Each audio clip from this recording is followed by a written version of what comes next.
New space एक alpha fixed wing drone तैयार कर रहा है। ये किस तरह से काम करता है, ये क्यों ज़रूरी है, इसके बारे में बात करेंगे। तो अश्विन, ये किस तरह से काम करता है, क्या स्पेशलिटीज़ रहने वाली है इसकी, और इसको क्यों तैयार किया जा रहा है, ऐसा क्या खास है इसमें? इसका अल्फा का जो फुल फॉर्म है वो है एयर लॉन्च फ्लेक्सिबल एसेट। इसका मतलब ये है कि ये हवा में फाइटर एयरक्राफ्ट या कोई एयरक्राफ्ट से डिप्लॉय की जाती है। It can fly up to 150 kilometres high speed in a swarm.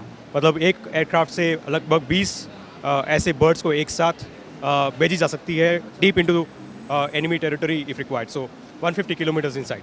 तो ये कामाकाजी रहने वाला है या किस तरीके से ये काम करेगा? ये मल्टीपर्पज़ है, सो इसमें सर्वेलेंस भी कर सकते हैं। इसमें it can act as a kamikaze drone as well. और अभी चूंकि ये डेवलपिंग स्टेज पर है, तो मैं देख पा रहा हूँ कि इंडियन मार्केट में भी आपको काफ़ी कंपटीशन देखने को मिलेगा, क्योंकि कई इस तरह की टेक्नोलॉजी तैयार की जा रही हैं। बाहर के जो प्रोडक्ट्स हैं, ख़ास तौर पर हम देख रहे हैं ड्रोन सेक्टर में जिस तरीके से इंडिया इमर्ज कर रहा है, तो उसमें कितनी प्रोबेबिलिटी रहने वाली है? क्या आप लोग इसको कॉस्ट एफिशिएंट भी तैयार कर रहे हैं या कैसे कर रहे हैं? So typically, the whole idea is that in small cost at large numbers, this can be very effective product. हमारी जो टेक्नोलॉजी जो इसमें जा रही है, इसमें we have a collaboration with US Air Force Research Labs also. So this is not only for India, it's for the whole world. And I think, of course, there are many players, but the market eventually will become big enough for everybody to, you know. तो इसी के साथ इसी segment में हमारे पास एक और product आप हमें दिखा रहे थे, हम उसके बारे में भी बात कर लेते हैं ज़रा। तो ये क्या है, ये जो प्रोडक्ट है इसकी क्या खासियत है, इसका नाम क्या है? सो जैसे ये एयर लॉन्च्ड है, उसी तरह के ये ग्राउंड लॉन्च्ड है। This is for the ground station to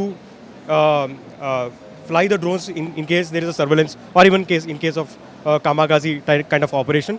So इसमें एक कैनिस्टर रहेगा, so which will eject the bird, and in the air the wings will come out and it will start flying. अच्छा, तो मुझे इसके बारे में बताइए कि कितनी दूर तक ट्रैवल कर सकता है या इसको ऑपरेट करने में कितने लोग लगते हैं?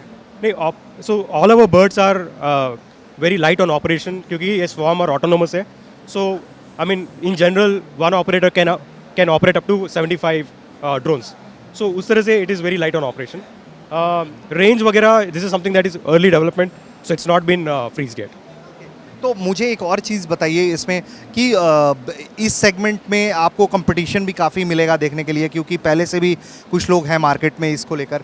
लेकिन अगर हम बात करें अगर इस तरह के प्रोडक्ट्स की, तो ये क्या फाइटर जेट्स को भी के साथ ये सस्टेन कर सकते हैं या ये ग्राउंड पर ही ऑपरेट किए जा सकते हैं? जी, so I think one of the USP from a new space perspective, we are working on these projects under the IDEX program. So there is a support from the Ministry of Defense as well, which is very helpful for us to understand that end में there is a customer for these kind of products.